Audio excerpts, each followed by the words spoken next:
So I'm back in the shell, and the important thing is we'll work with movies, which we imported in the last course module. So make sure you got that data there. And if I quickly use findOne, that already is our first read method.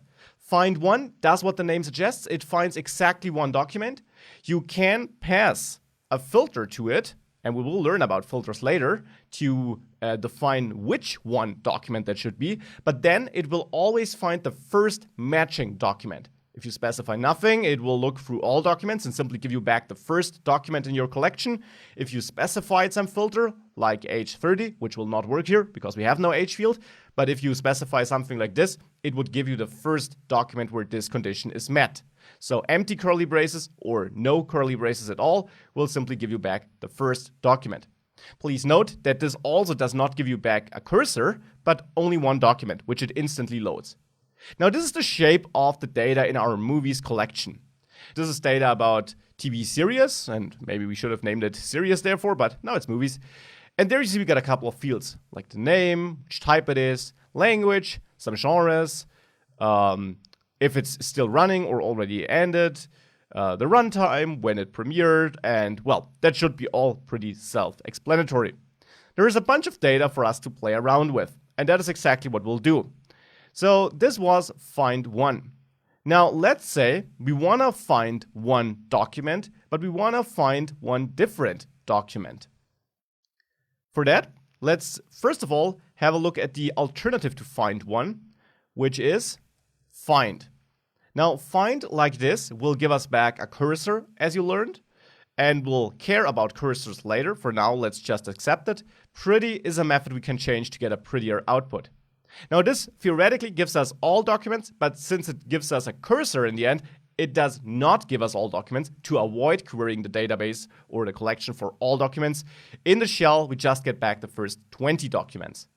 So with find, we see there's a bunch of stuff in there.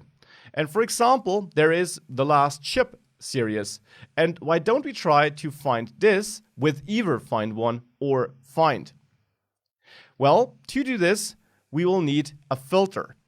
And we specify a filter on both findOne and find. It doesn't matter. They work in exactly the same way regarding all these options you'll learn about by passing a document to the method. So that again is the same for findOne and find. It doesn't matter. The only thing that does change, of course, is that findOne will give us back one document that meets that criteria. Find will give us back all documents that meet that criteria. Now here, I want to check for the name. So for the name field to be equal to the last ship. We can do this by specifying the key here, name, so the field where we want to look into, and then the value. And by default, if you specify it like this, so just key value, MongoDB will look for equality. So if I now hit enter, we get all documents where the name is the last ship, which happens to only be one document. We, of course, would get more documents if we used a field where the value would be repeating. So for example, if we used runtime 60, by quickly changing that to runtime, and then that is a number, so 60, then you see these are way more documents. Obviously, it's a wall of text. We could use pretty to make it easier to read, but the main thing is these are multiple documents. Now that also allows me to highlight the difference with findOne. findOne only gives us back one document, the first document that meets that criteria, which is CLI and not the last ship, because that happens to be the first document having the right runtime. So this is findOne and find, and how you pass a filter by passing a document as an argument, and that document describes your query selector, so your filtering criteria, you could say.